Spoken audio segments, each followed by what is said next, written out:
del 30 y del 20 y del 30 lo que era la identidad puertorriqueña. Que era una identidad puertorriqueña donde nos enmarcaba en el Caribe y en Latinoamérica. Eso hay que volverlo a rescatar. Nosotros tenemos una responsabilidad, porque vamos de paso, de que la nueva juventud, los nuevos líderes, mantengan y promuevan y protejan lo que es la identidad del puertorriqueño, lo que es su diferenciación dentro del concierto de naciones, que somos una nación con identidad propia, que tenemos unos pensamientos diferentes, que tenemos una cultura distinta, que tenemos una historia hermosa, que tenemos un porvenir precioso, pero con la única forma de conseguir eso, la única forma es mantener nuestra propia identidad. En ese sentido tenemos esa responsabilidad, que eso es muy unido a la lucha política, porque además de ser necesario, es una estrategia. Nosotros necesitamos eso. Y eso no significa, contrario a lo que muchos se creen, que estemos en contra del pueblo de los Estados Unidos. Una cosa es el pueblo y otra cosa es las decisiones de gobierno y políticas de ese pueblo. Son sus representantes. Y cuando nosotros nos dirigimos directamente al pueblo norteamericano, nos entienden mejor. Los trabajadores norteamericanos nos entienden. Los sindicatos norteamericanos nos entienden. Ahora mismo hay una lucha digna para que haya una paridad en los fondos que recibimos de Estados Unidos para ciertos servicios importantes en Puerto Rico, que no es que nos dan un regalo, porque nosotros contribuimos a la economía norteamericana con millones y millones de dólares en ganancias anuales, porque somos un mercado cautivo. Así que no es un regalo. Ahí me preguntaba algo, porque se habla de una deuda que es impagable, que llega a unos 73 mil millones de dólares. Sin embargo, las empresas multinacionales, por decir de alguna manera, que están en Puerto Rico, repatrian o se llevan unos 35 mil millones de dólares de ganancia cada año. Claro que sí. Entonces, esas mismas empresas... Pero de este lado se alega como que la base productiva de Puerto Rico está en el suelo. Lo que pasa es, esta es la contradicción. Porque son compañías de alto nivel de tecnología. O sea, hay que distinguir entre ese tipo de compañías y las compañías que no tienen alto nivel de tecnología. Las que tienen alto nivel de tecnología, como las farmacéuticas, y todo lo relacionado al petróleo, y todo lo relacionado a la maquinaria, como por ejemplo en Puerto Rico se producen prácticamente de todos los modelos de marcapasos que hay en el mundo, la mayoría de ellos se producen en Puerto Rico. Se producen de 8 a 10 de los medicamentos más vendidos en el mundo en sus farmacéuticas y están en Puerto Rico. Pero eso es de alta tecnología. Por cada 100 empleos que produce una empresa de estas, de las otras que no son de alta tecnología se producen 500. ¿Y qué ocurre? Hay un desbalance entre el tipo de empresa que se establece en Puerto Rico, que es la más cara, la que más contamina, la que más paga, pero la que menos emplea, porque es bien tecnológica. Entonces, en Puerto Rico está ocurriendo un fenómeno muy interesante, que es que las empresas puertorriqueñas y las pequeñas empresas, que son las que nos repatrian, son las que se quedan allí, no son favorecidas, y el gobierno de Puerto Rico empieza ahora mismo, unos incentivos que está implantando para que esas empresas se desarrollen, pero no basta.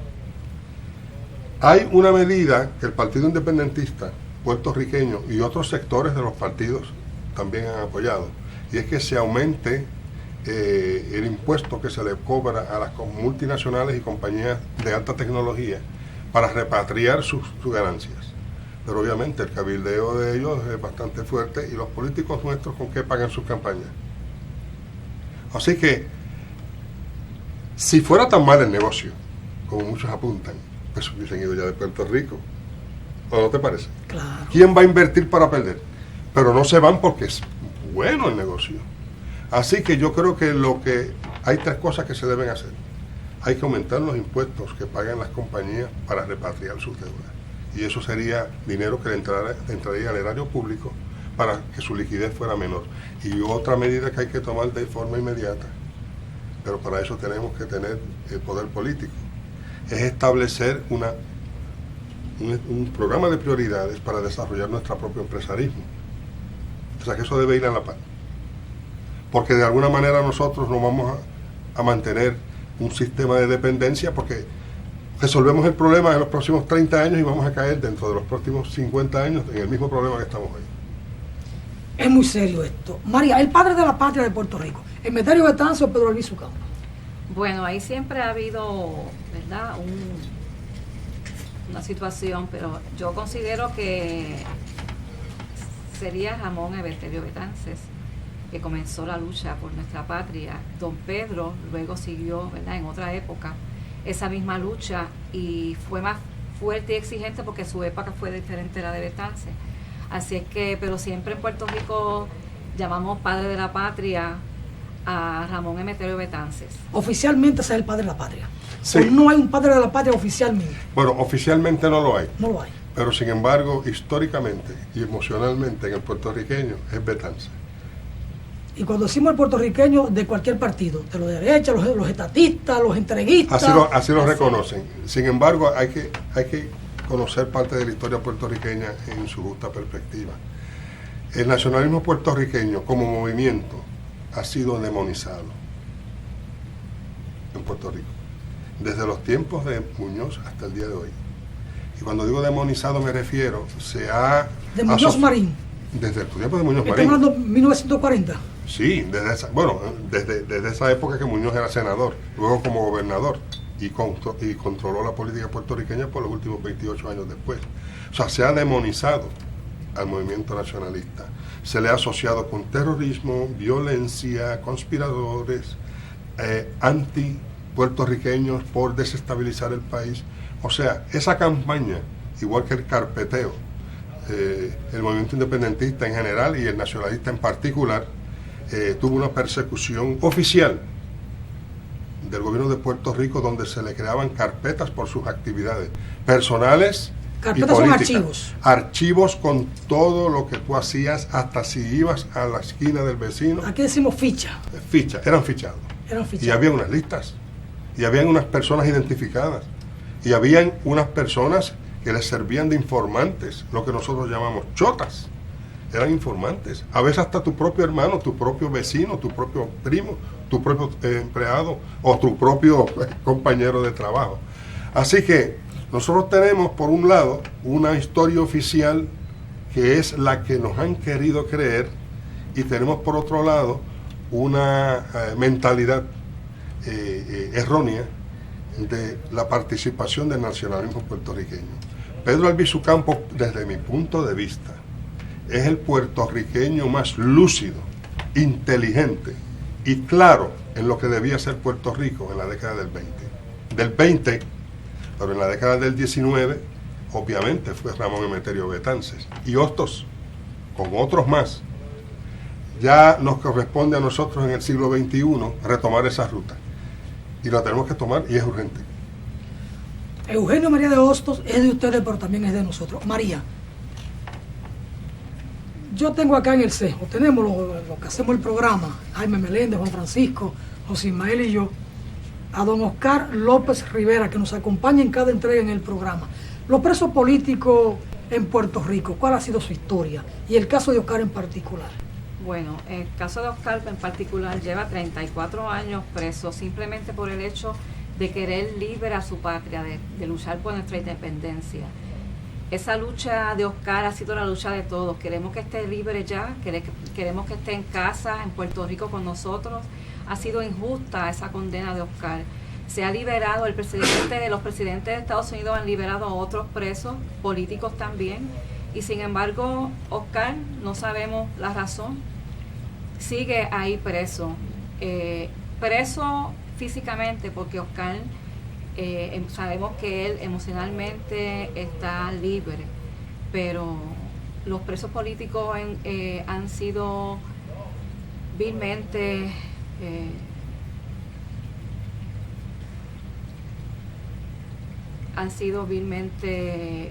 juiciados, sufrieron mucho, y yo creo que todos han sido ejemplos para nosotros de la lucha. Han creado más lucha en nosotros con ese ejemplo que nos han dado, sobre todo Oscar, que es el más tiempo que lleva, y todo el mundo en Puerto Rico. Hemos hecho marcha, hemos hecho muchas actividades, y todo el pueblo, no importa el partido, todo el pueblo ha luchado para que Oscar esté libre ya. ¿Alguna opinión sobre Oscar? Definitivamente.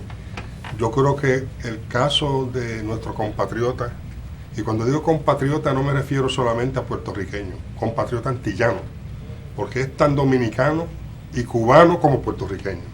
Y yo creo que eso debe estar en la mente de toda persona que entienda la historia de nuestros pueblos, que ha sido avasallado, que ha sido intervenido. ¿Cuántas intervenciones militares tuvo República Dominicana de Estados Unidos? ¿Cuántas intervenciones militares hemos tenido nosotros en Puerto Rico? Nosotros somos actualmente una colonia, producto de una intervención militar. Nosotros somos un país ocupado militarmente. Y no se diga nada de Cuba.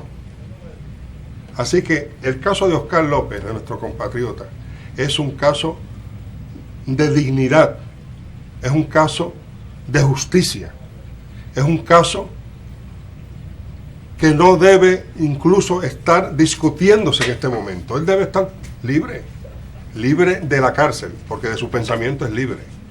Y yo creo que esto es un asunto antillano y latinoamericano.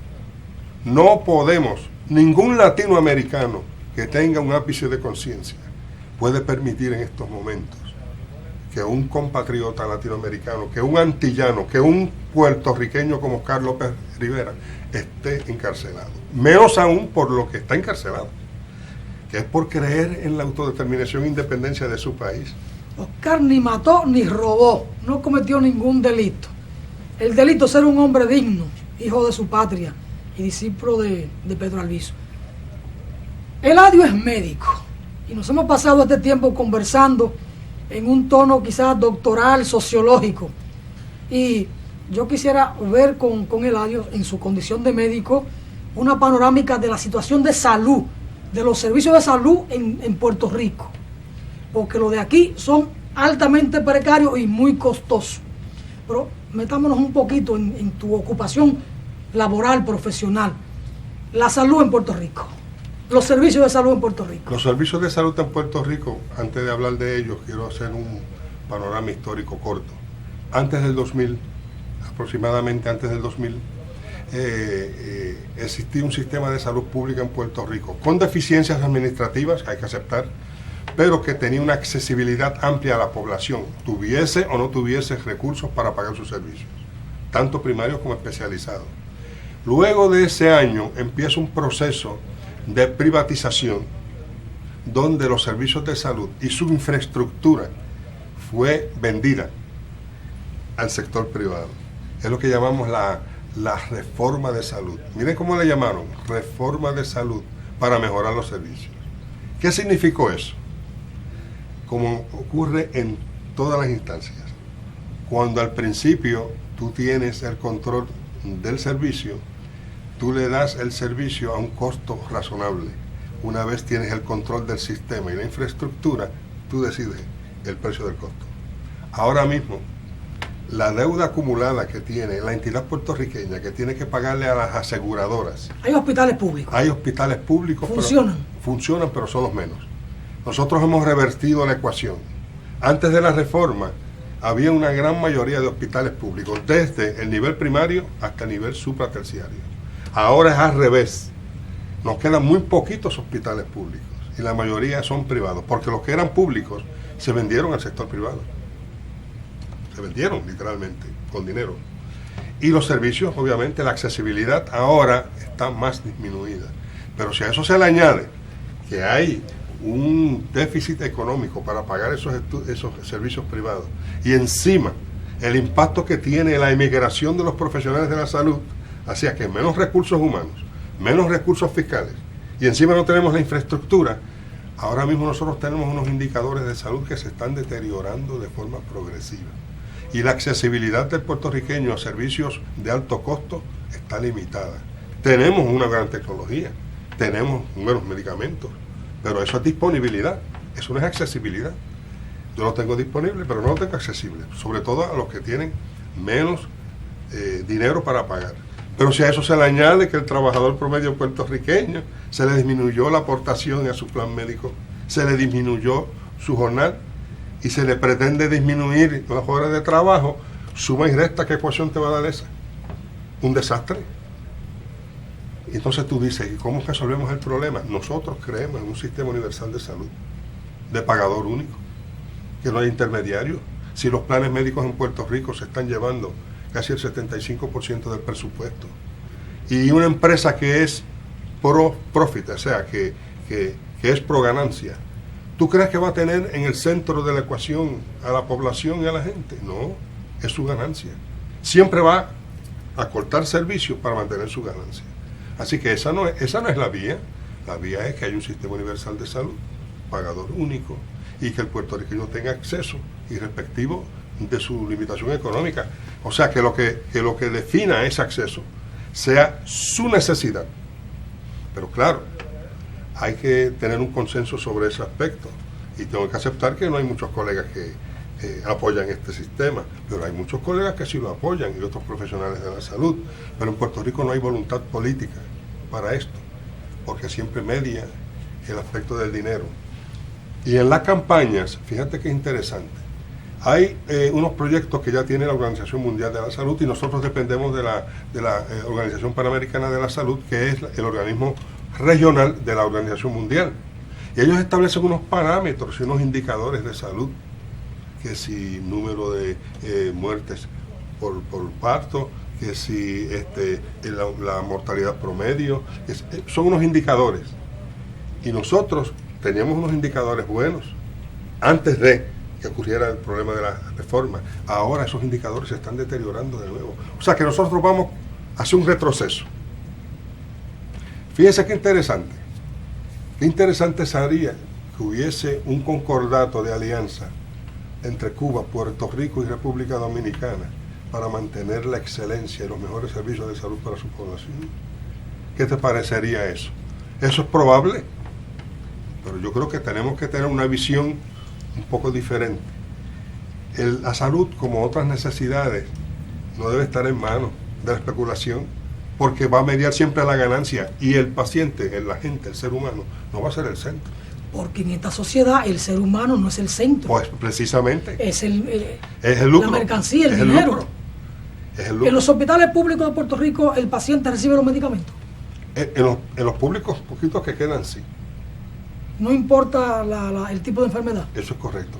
Un paciente diabético recibe... Sí, pero vuelvo y repito, de los públicos, no queda ni un 5 o 10% de lo que había antes. ¿Y para ello un público hay que vivir en el entorno geográfico donde está situado o no? No necesariamente. Si una gente de Jayuya, en el centro de la isla, en la montaña, viene a San Juan y puede ir a un hospital público. Y lo atienden sin ningún problema. Sí lo hay. O sea, sí hay el hospital público. Que la mayoría de las regiones nuestras no los hay. Acuérdate que nosotros teníamos un sistema regionalizado de salud. Había un nivel primario que eran centros de salud, que casi todos los municipios tenían un centro. Esa es la accesibilidad inmediata. Luego teníamos un intermedio que eran los hospitales subregionales y de luego teníamos uno terciario que eran los regionales. Y todo lo que no se podía resolver en esa área, bien por complejidad, por disponibilidad de lo que necesitaba el paciente, se enviaba entonces al nivel supraterciario, que era el Centro Médico de Puerto Rico, que está ubicado en la comunidad de Río Piedras en San Juan. Todo eso, todo ese andamiaje de infraestructura regionalizada que creó un puertorriqueño visionario, que era el doctor Guillermo Arbona, se fue abajo, porque con la privatización los hospitales fueron vendidos a la empresa privada. Los centros primarios fueron también vendidos o subarrendados, y ya no tenía que ver el sistema de salud pública con esas infraestructuras. Pero ¿qué pasó con ese personal? Muchos de ellos se fue al sector privado y otro emigró también de Estados Unidos, porque era muy especializado. Así que nosotros hemos perdido lo que fue una joya y sirvió bien a Puerto Rico, fue un sistema de salud pública, como lo conocíamos antes. Con deficiencias administrativas, claro que sí. Con problemas infraestructurales, pues por supuesto. Pero si tú tienes un carrito, porque si tu hijo comete un error, ¿tú lo matas? No. Pues claro que no. ¿Qué tú haces? Coño, reacción de una vez, ¿verdad? ¿Qué tú haces? No, así no. ¿Qué tú haces? Busca una alternativa para resolver el problema y que no vuelva a repetirse, ¿verdad? Pues si tú tenías problemas en el sistema de salud pública, tú no lo destruyes y lo eliminas. Tú te sientas a analizar cómo resolver el problema. Pero no los mataron. Porque la idea es hacer negocio. Eladio, hemos llegado al final del espacio. María, gracias por estar con nosotros. Gracias, Eladio. Pero a propósito, Eladio, en 1 minuto, 10 segundos, ¿algún mensaje para los pueblos del Caribe y las Antillas? Sí, en este momento Latinoamérica está viviendo y experimentando un proceso que yo le llamaría de retroceso y de limitación a la participación real de nuestros pueblos. Yo les pido militancia, calma y reflexión, porque de todo se aprende. El camino va a ser más difícil, el camino va a ser más cuesta arriba, pero no dobleguemos nuestra intención. Ahora más que nunca, el 8º encuentro de solidaridad con Cuba y el asunto de la integridad e integración de los pueblos de América Latina es más urgente. Por lo tanto, los convoco a que continuemos con nuestra mirada hacia adelante y participemos de una forma activa en ese 8º encuentro que se va a celebrar el próximo año, los días 28, 29 y 30, aquí en Santo Domingo, la República Dominicana. Gracias, Eladio, gracias, María, por estar con nosotros aquí en Voz para el Cambio. Es un espacio de televisión comprometido con la verdad, con los ideales del padre de la patria y de los patriotas latinoamericanos y caribeños. Y aquí ustedes pueden decir en Puerto Rico que Oscar López Rivera está con nosotros permanentemente en este espacio. Muchas gracias por estar con nosotros, muchas bendiciones para todos y para todas. Será pues hasta una próxima ocasión cuando volveremos a estar en su espacio Voz para el Cambio. Hasta la próxima.